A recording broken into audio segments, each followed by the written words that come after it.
여러분 혹시 자신을 남과 비교하고 타인의 평가에 두려움을 느끼나요? 열심히 하고 있는데도 항상 부족하다는 느낌, 항상 더 완벽해야 된다는 느낌, 인정을 받을 때도 두렵거든요. 실수할 수가 없어요. 이런 것 때문에 불안하게 느끼는 사람이 임포스터잖아요.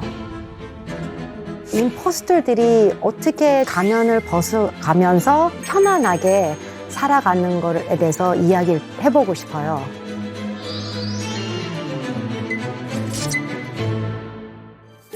안녕하세요. 심리학자 리사 손입니다. 우리가 이제 가면을 쓰잖아요. 근데 어떤 가면들은 괜찮아요. 그냥 계속 써도 뭐 잘 살 수도 있고. 근데 사람들이 안 보이는 이런 증상들이 있잖아요. 예를 들어 시도를 안 해요. 왜냐하면 실수할까 봐 두려워서. 이런 문제가 있는데 해결을 해보고 싶다. 근데 완벽 가면을 썼으면 해결을 못하게 되거든요. 왜냐하면 완벽하지 않는 나를 들킬까 봐. 저는 사람들을 기대에 따라서 살았던 사람이거든요. 그 불안이 근데 너무 힘들어서 제가 아이들 키우면서 우리 아이들은 불안하지 않게 편하게 살았으면 좋겠다. 그래서 어떻게 하면은 나도 가면들 벗고 우리 아이들도 가면 쓰는 거에 피해할 수 있는지 생각을 해봤어요. 그게 바로 들켜야 된다는 뜻이에요. 근데 들키기 학습은 타이밍이 중요하거든요. 아무 때나 가서 나는 교포다 이렇게 말하는 것보다 조금씩 안전하게 나 완벽하지 않고 아니면 너랑 다른데 도와주세요. 이렇게 말하는 게 메타인지인데 메타인지를 많이 연구해 보니까 그게 바로 들키기 학습이라고 알게 됐어요.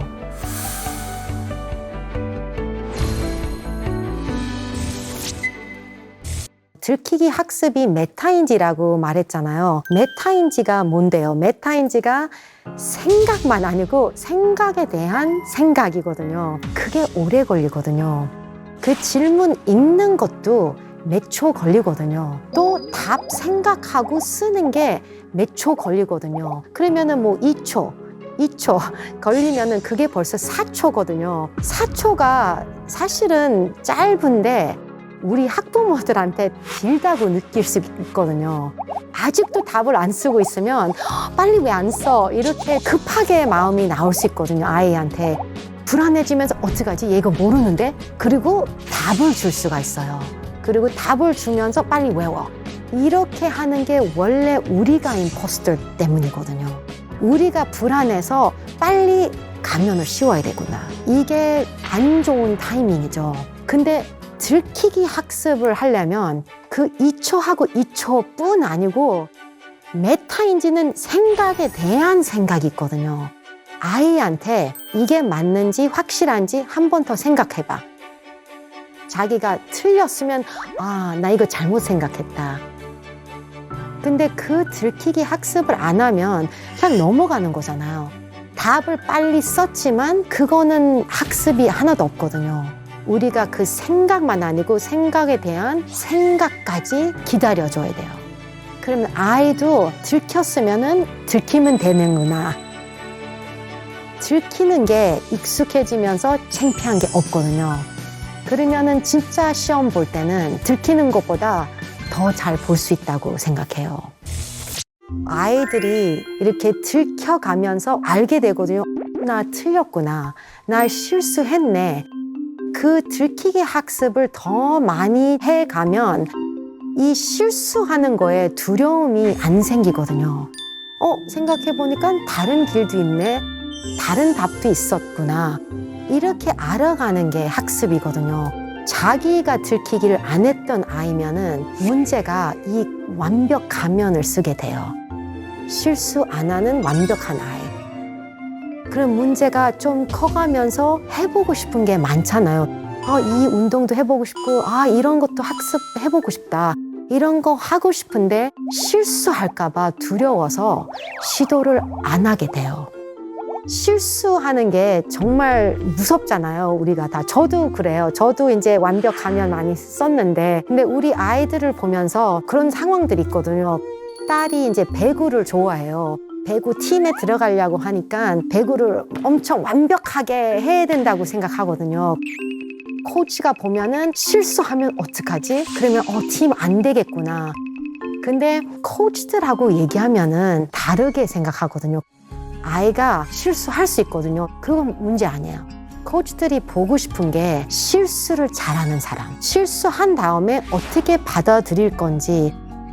그냥 한번 실수하고 팔을 다르게 해야 되겠구나. 뭐 점프를 다르게 해야 되겠구나. 이렇게 하는 학생을 원하거든요, 코치들이. 그래서 이 들키기 학습이 중요하다고 생각해요. 들키기 학습을 해왔으면 뭐든지 새로운 것을 해볼 수가 있어요.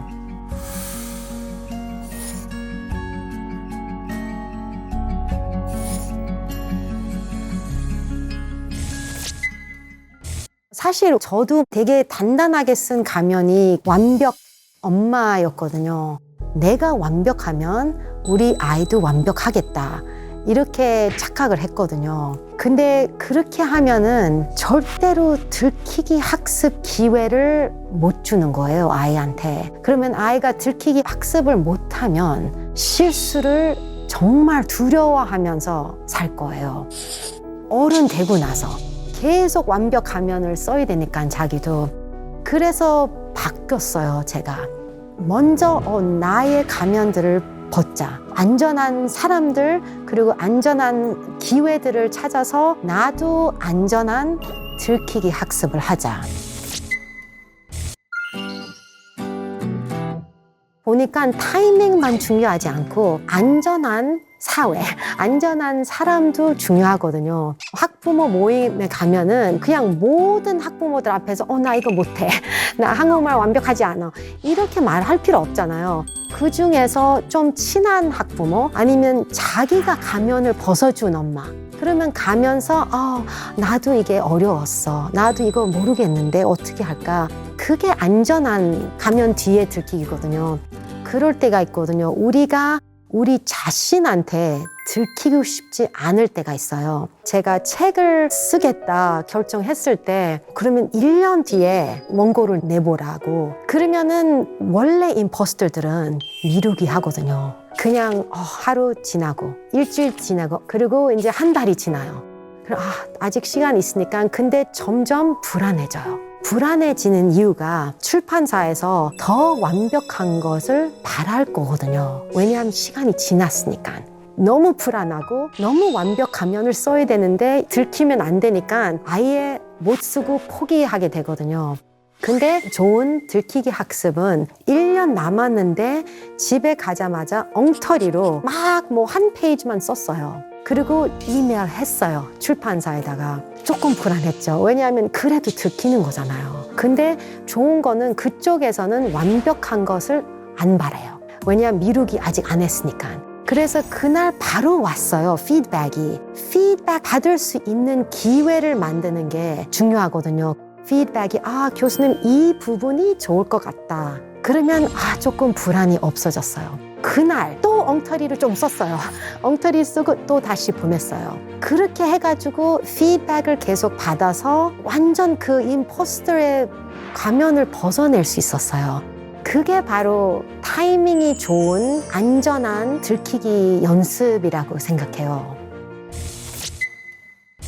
그래서 제가 임포스터였는데 지금도 많은 가면을 쓰고 있는데 제가 이 들키기 학습 덕분에 용기가 필요할 때 가면을 벗을 수 있게 됐어요. 그럴 때마다 불안한 마음이 없어졌거든요. 그래서 이제 여러분들한테도 실수할 것 같아도 포기하지 않고 도움 달라고 얘기할 수 있는 용기를 키우기 위해서 조금씩 안전한 들키기 연습을 했으면 좋겠습니다.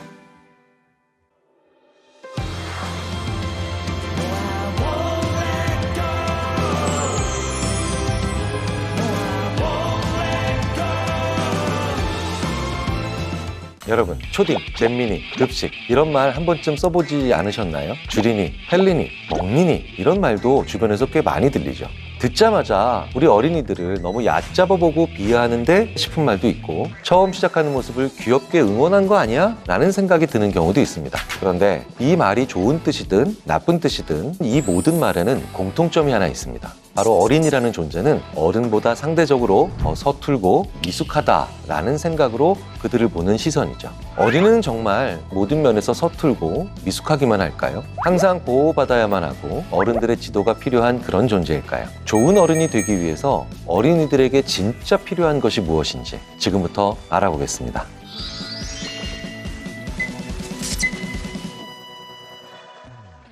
안녕하세요. 인지심리학자 김경일입니다. 인지심리학, 인간의 사고 과정의 인과기제를 밝히는 학문이죠. 자, 그런데 정말 많은 인지심리학자들이 꼭 하는 이야기가 있습니다. 어린이는 당신이 생각한 것보다 더 복잡하고 똑똑하다. 저는 이런 말의 이유와 어른인 우리와 어린이들과의 관계가 어떻게 돼야 되는가에 대한 이야기를 좀 드려보려고 이 자리에 왔습니다.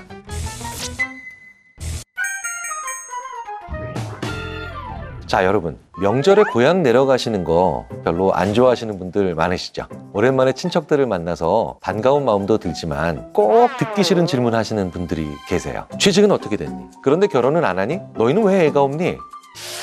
이런 질문은 단박에 대답하기 어렵고요. 일단 짜증부터 나죠. 왜일까요?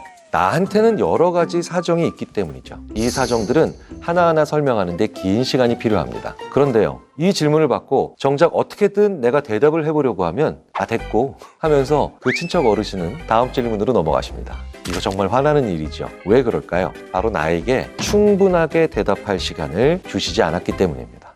이렇듯이 우리는 시간에 대한 배려를 전혀 하지 않을 때 불쾌합니다. 바로 이 점이 우리 어른들이 어린이들에게 하는 가장 큰 무례이기도 합니다. 어린이는 어른보다 옷을 입거나 신발끈을 묶는데 더 오랜 시간이 걸리지만 결국 스스로 해낼 수 있습니다. 질문에 대답할 때도 시간이 조금 더 오래 걸리지만 결국에는 기발하고 기특한 대답을 하잖아요. 하지만 많은 어른들이 어린이에게 그 시간을 충분히 주지 않습니다. 그리고 난 다음 아이들이 느리고 답답해서 속이 터진다고 그렇게 말을 하죠. 답답해 하시기 전에 어린이에게 충분한 시간을 주고 기다리셨는지 스스로 한번 생각해 보시는 건 어떨까요?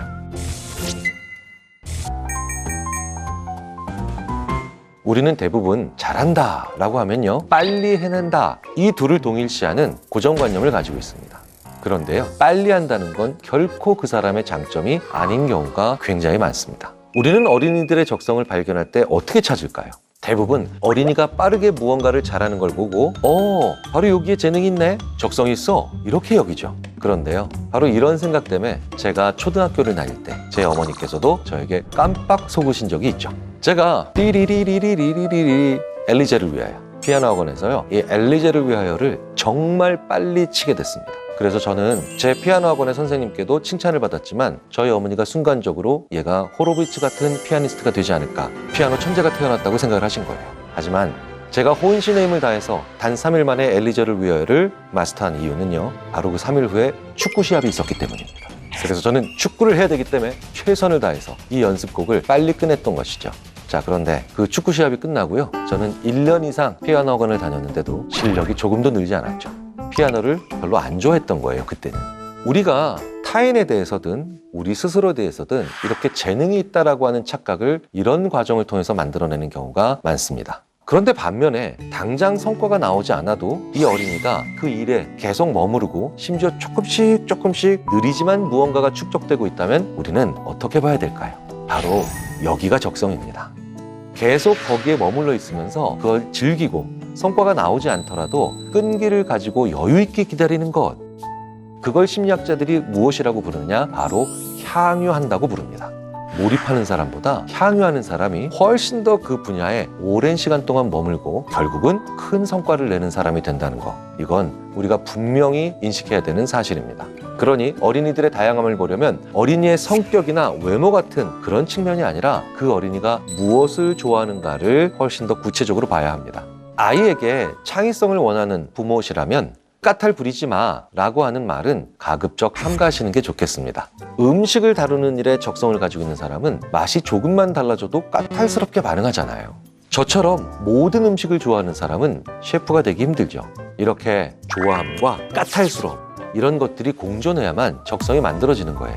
자, 그러니 우리 아이가 너무 까탈스럽다, 예민하다, 이런 측면을 오히려 그 어린이에게 무언가 적성적인 측면이 있구나 라고 하면서 여유와 인내를 가지고 기다려줄 필요가 있습니다.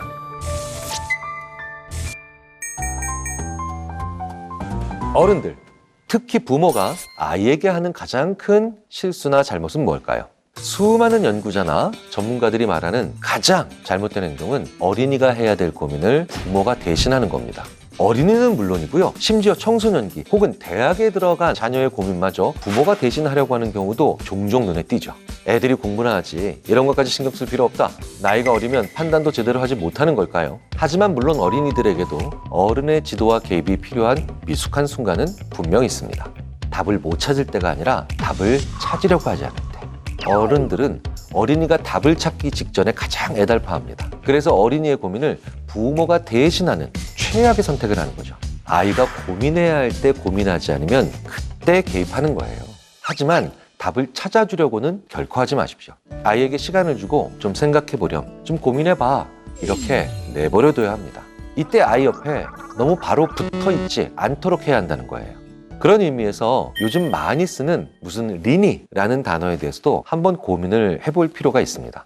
무언가를 처음 하는 능숙하지 못한 사람을 비유하면서 많이 쓰고 있는데, 이런 무슨 리니라고 지칭되는 대상은 실제 어린이가 아니라 어른들인 경우가 대부분이죠. 신체 성장이 끝나지 않았다는 사실만으로 어린이가 미숙하다는 정의를 미리 내리고 미숙함을 보이는 사람에게 어린이 같다고 쓰고 있는 거예요. 그런데 어린이는 뭔가 시도해서 능숙하게 자라는 경우가 없나요? 아니죠.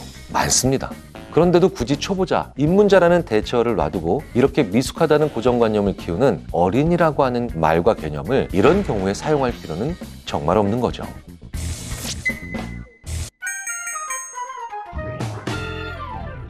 형제자매가 있는 집에서 아이들이 싸우면 부모님들은 어떻게 달래시나요? 형이니까 참고 양보해야지. 동생이니까 그러면 안 돼. 형 말을 잘 들어야지. 이런 말 한 번쯤은 해보셨을 겁니다. 이때 형이든 동생이든 어린이들은 마음속으로 어떤 생각을 하게 될까요? 억울함 혹은 무기력감이 굉장히 크게 생길 수밖에 없습니다. 우리는 문제의 본질은 전혀 보지 못한 채 넌 형이니까, 넌 동생이니까, 넌 언니니까, 이런 말도 안 되는 규칙을 만들어 버리는 경우가 너무나도 허다하다는 겁니다. 그런데 이때 부모님들께서는 왜 이런 규칙을 만들고 사용하실까요? 문제를 편하게 해결하고 싶어서 만드는 겁니다.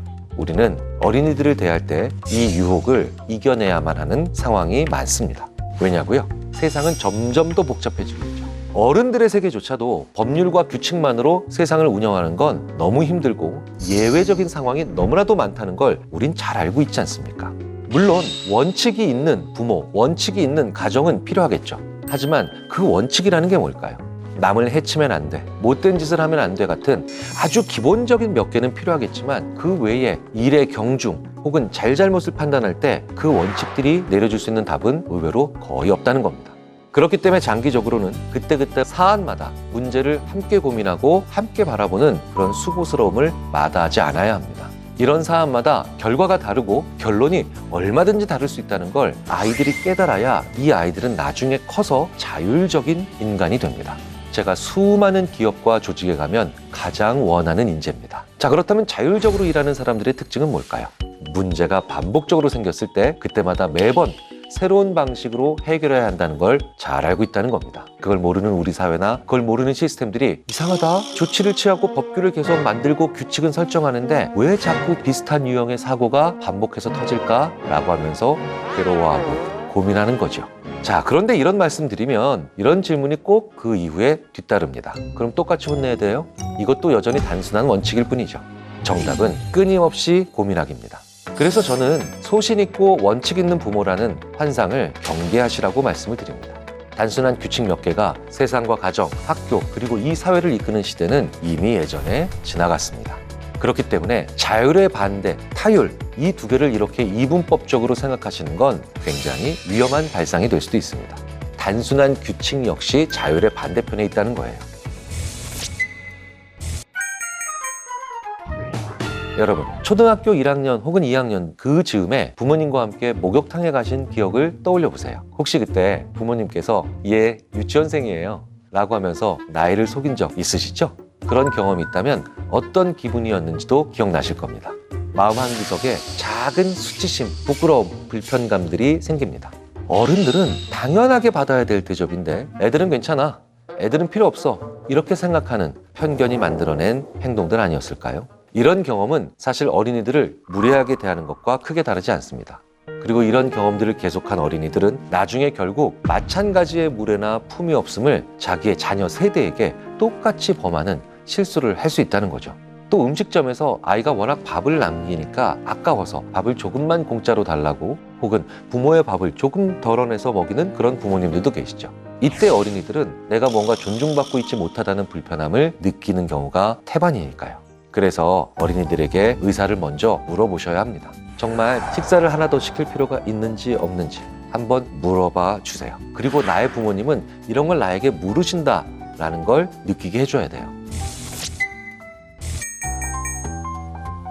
착한 어린이가 선물을 받는다. 어른들이 아이를 자기 뜻대로 행동하게 만들고 싶을 때 가장 많이 하시는 말씀이 아닌가 싶어요. 그런데요, 이 착하다는 말만큼 성의 없는 칭찬도 없습니다. 어른인 내가 어린이인 너를 평가했고 그 결과를 지금 통보했다는 뜻으로 여겨지거나 결국은 그런 의미가 되는 경우가 많거든요. 자, 그렇다면 어떻게 칭찬하는 게 좋을까요? 일단 칭찬은요, 그 이유가 들어가 있어야 됩니다. 네가 그 사람을 도와줬구나, 아이고 네가 숙제를 잘 해결했네 라고 명확하게 주인공, 행동, 그리고 결과에 대해서도 이야기를 다 담아서 해 주셔야 합니다. 이런 걸 인격이 들어가 있는 성의 있는 칭찬이라고 부르죠. 인격, 뭘 의미할까요? 주인공을 명확히 하는 겁니다.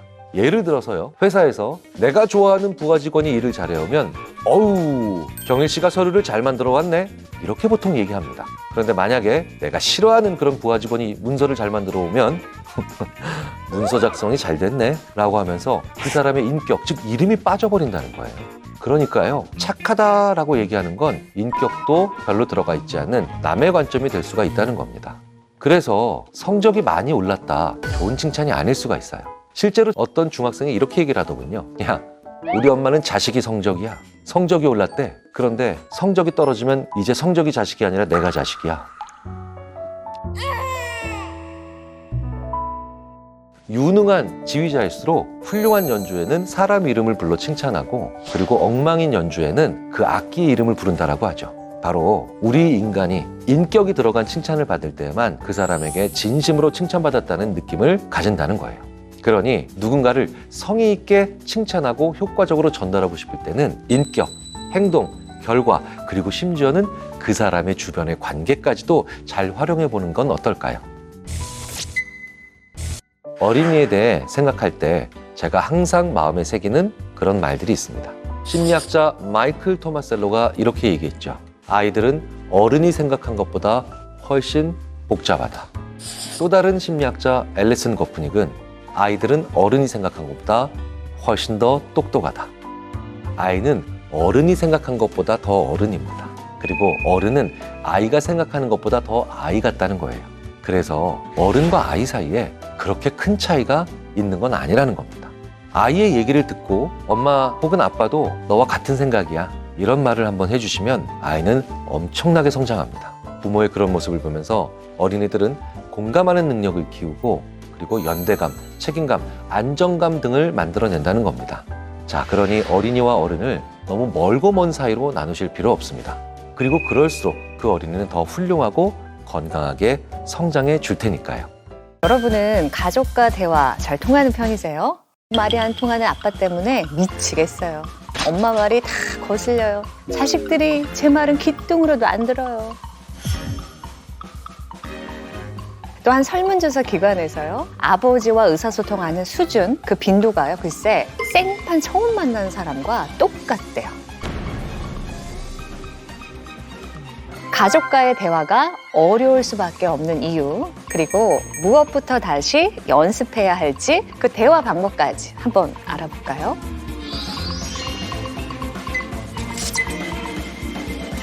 안녕하세요. 말마음연구소 김윤아입니다. 제가 얼마 전에요, 한 대학교에서 강의를 하는데요. 한 친구가 딱 손을 들고 부모님을 안 보고 살아도 되나요? 질문이 좀 세죠? 자신이 원하는 진로가 있는 거예요. 근데 부모님이 반대를 하는 거죠. 그래서 갈등을 겪고 있고 그걸 대화하는 과정에서 너무 많은 상처를 받았다는 겁니다. 항상 우리 집은 네가 문제야. 부모 창피하게 좀 만들지 마. 그러니까 남들한테 이렇게까지 말하진 않을 텐데 왜 가족한테는 이렇게 아프게 말하게 되는 걸까요? 자식을 사랑하는 마음, 부모님에게 고마운 마음이 왜 없겠어요? 그런데 말이 칼처럼 아픕니다. 비단 이 가족만의 이야기는 아닐 거예요. 공부, 돈, 집안일, 술, 양육 뭐 이렇게 주제만 바뀌면서 가족 간의 힘든 대화를 반복하고 있는 분들이 많을 거예요. 왜 가족인데도 남보다 더 대화가 안 통하는 걸까요? 우리 가족과의 대화가 어려운 첫 번째 이유는요. 가족은 심리적으로 미성숙한 개개인의 조합이기 때문이에요. 아빠, 엄마 뭐 이런 역할을 우리가 맡고 있지만 한 개인을 이렇게 딱 떼서 보면요. 타인과 성숙한 관계를 맺고 안전한 대화를 할 수 있는 준비가 안 된 경우들이 너무 많아요. 우선 원가족, 그러니까 나의 부모님으로부터 말의 유산을 잘 받지 못한 경우도 많아요. 그러니까 긍정적인 관계 대화를 경험해보지 못해서 말이 미숙할 수 있다는 거죠. 그래서 사랑은 엄청 하죠. 근데 그걸 말로 전달하는 방법을 모르는 겁니다. 이렇게 부모도 대화에 미성숙하고 자녀도 그 말을 대물림 받으면서요. 가족 전체 대화가 갈등적이게 되는 경우가 많습니다. 근데 또요, 이런 사람들끼리 엄청난 우리 과업을 함께 하잖아요. 시간 관리, 돈 관리, 애도 키우죠. 아주 예민하고 까다로운 문제를 해결해야 되는 거예요. 존 가트만 연구에서는요, 부부간의 69%가 해결되지 않은 영속적 갈등이라고 했어요. 그러니까 같은 사람끼리 같은 구간에서 답이 없는 갈등을 우리가 계속 반복하고 있다는 겁니다. 자, 그런데요, 우리는 이런 가족의 민낯을 별로 보고 싶지 않아 해요. 가족의 신화에 갇혀있기 때문인데요. 대표적인 가족 신화는 이런 거예요. 가족은 마치 사막의 오아시스와 같다. 경쟁적인 이 세상 속에서 유일한 안식처, 휴식처, 뭐 이런 환상이 우리한테 있죠. 그러나 현실은 그렇지만은 않아요. 유치함, 치사함, 배신, 막장 드라마도 있죠. 이런 진실로부터 우리가 배워야 하는 핵심은요. 우리가 갈등적인 구조일 수밖에 없다는 것도 이해하고 와, 우리 가족은 왜 이래? 이렇게 하기 전에요. 우선 나 자신의 개인적인 성숙함을 위해서 노력해야 돼요. 실제 이런 경우를 많이 보는데요. 엄마와 딸이 갈등이 심해요. 이 딸은 엄마를 미워하는데 인생을 걸어요. 근데 이게 어느 순간 아무 도움이 안 된다는 거. 결국 나만 더 아프다는 걸 깨닫게 됩니다. 그래서 딸이 공부도 하고 상담도 받으면서 내가 그래서 힘들었네. 또 엄마를 한 개인으로 볼 수 있게 되면서 연민, 공감 이런 걸 느껴요. 대화 기술보다 더 중요한 게 바로 이 연민과 공감이거든요. 또 이거는 역할로서만 서로를 보는 게 아니라 한 개인으로서 좀 봐줘야 돼요. 왜 아이를 볼 때도요, 이렇게 다른 집 아들이 장난이 심하면 어머 애가 씩씩하네요 막 이러면서 그 나이 때 개인으로 봐주거든요. 근데 내 아이가 그러면 어떤 줄 아세요? 엄마 창피하게 그러지 마라. 역할로 봐요. 우리가 엄마, 아빠, 딸, 아들 뭐 이런 역할 말고도 한 개인으로 서로가 서로를 바라봐 줄 때 우리가 거친 사막이지만 대화도 가능해집니다.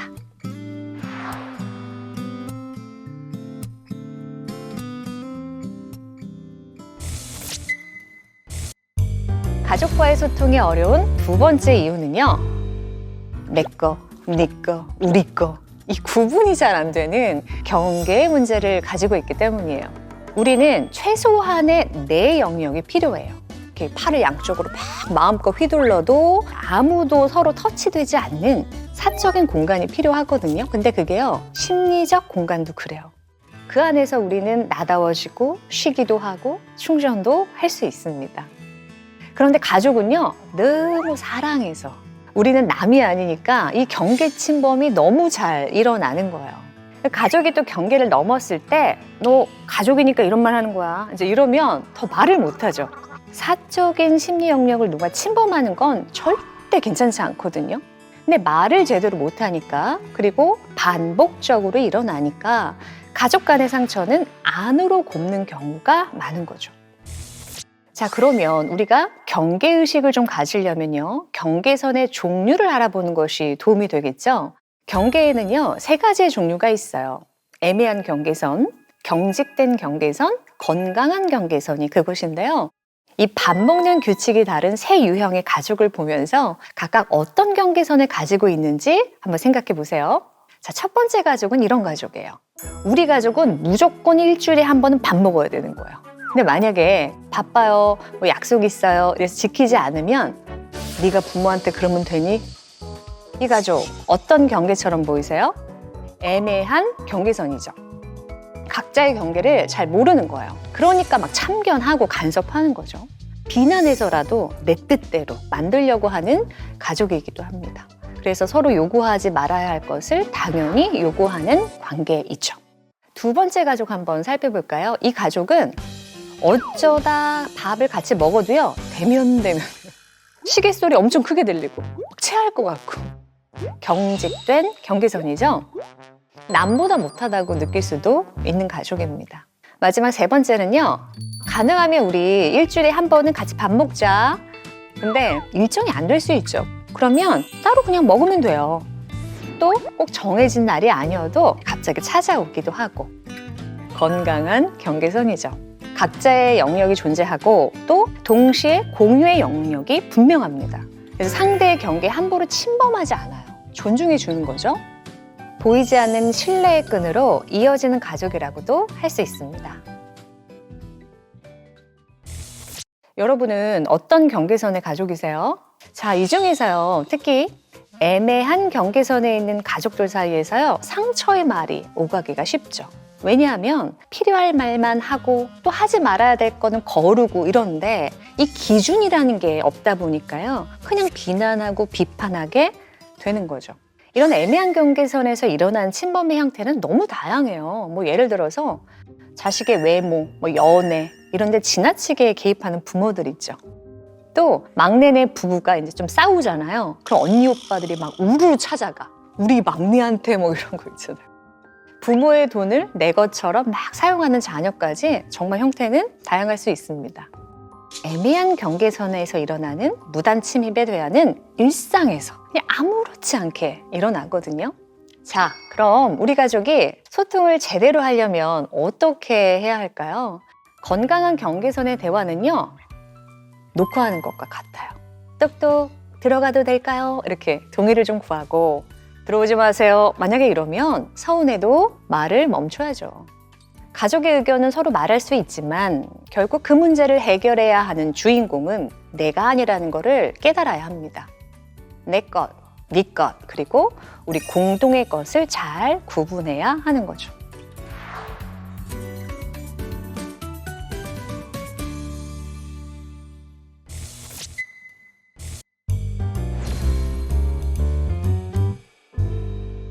말이라고 하는 것은요, 기술이 아닙니다. 매일매일 쌓아 올려진 습관에 가깝죠. 그래서 사람들은 저마다 말을 담는 그릇, 말그릇 하나를 가지고 있다고 할 수 있죠. 그 크기에 따라서 말의 수준과 관계 깊이도 달라지는 겁니다. 그렇다면 가족과 대화를 잘하기 위해서 내 말그릇을 어떻게 키우면 좋을지 알아볼까요? 첫 번째, 비난하지 말아야 해요. 비난이라고 하는 건 넌 항상 도대체 문제야, 이런 메시지를 주는 모든 말들을 말해요. 이런 말들은 비난해야지 이렇게 작정하는 건 아니에요. 그냥 주의하지 않으면 막 흘러나오는 거예요. 그래서 비난하는 대신 원하는 것을 요청하는 연습이 우리는 필요합니다. 자주 연락을 안 하는 자녀에게요, 너는 항상 그렇게 연락을 안 하더라, 부모가 어떻게 되든 상관이 없냐? 이 말은 네가 잘못됐다는 비난이죠. 그럼 원하는 것을 요청하는 말은 어떻게 바꿔볼 수 있을까요? 목소리 듣고 싶어. 보름에 한 번은 전화 좀 해줘.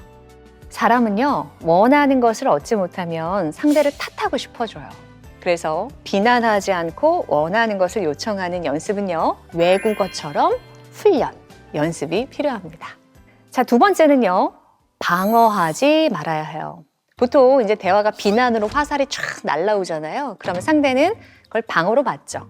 내가 언제 그랬냐? 너는 안 그랬냐? 이런 식으로 말하게 되는 거죠. 그렇게 되면 이 대화에서 책임을 지려는 사람은 아무도 없습니다. 더 큰 갈등으로 번지는 거예요. 이럴 때는 조금만 인정하는 연습이 필요하죠. 너는 항상 그렇게 연락을 안 하더라. 부모가 어떻게 되든 상관없다는 거야? 내가 뭘 또 항상 연락을 안 해요. 방어죠. 이때 조금만 인정한다는 거는 아, 네, 이번 주는 전화 못 드렸어요 라고 말하는 겁니다. 그러니까 공격이 더 강해지지 않도록 하는 거예요. 방어만 하지 마시고요. 조금만 인정하면서 어른으로서 대화에 나의 책임을 다해보시길 바랍니다. 세 번째, 하지 말아야 하는 건요, 평가예요, 평가. 우리는 가족한테 진짜 평가를 참 잘해요. 예를 들어서 네 얼굴 평균 이하인 거 알지? 너 성격 까칠해. 그러니까 뭐 외모, 성격, 능력, 라이프 스타일 가리지 않고 우리는 가족한테 평가를 합니다. 그러나 이런 말을 만약에요, 친구나 회사 동료한테 했더라면 어떻게 될까요? 안녕, 헤어지는 거죠. 가족이니까 단점이 더 잘 보이죠. 그럼 막 말해주고 싶어요.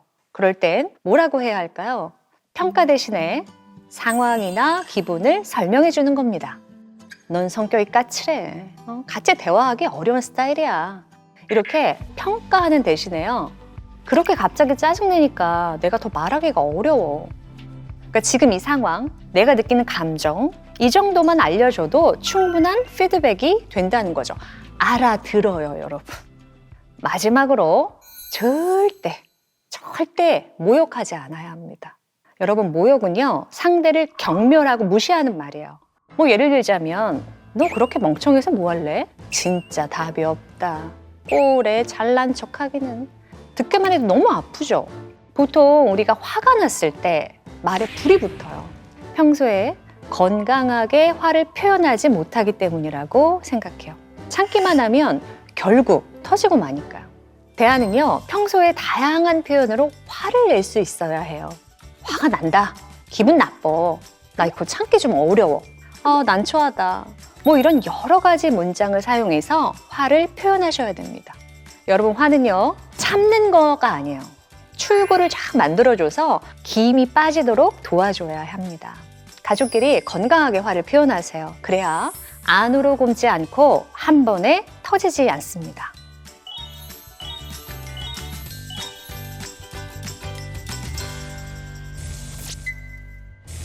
말에 어려움을 겪는 분들을 만나다 보면요, 항상 그곳에는 가족이 등장합니다. 가족 때문에 힘들면 미워하면서 닮아가기보다는 외국어 배우듯이 이렇게 보시죠. I'm fine, thank you, and you? 이거 다 아시죠? 연습하면 이렇게 됩니다. 그래서 원하는 것을 말하고 조금만 인정하고 상황을 설명하고 화를 표현하면서요. 가족은 힘들지만 여전히 노력할 만한 충분한 의미와 가치가 있으니까요.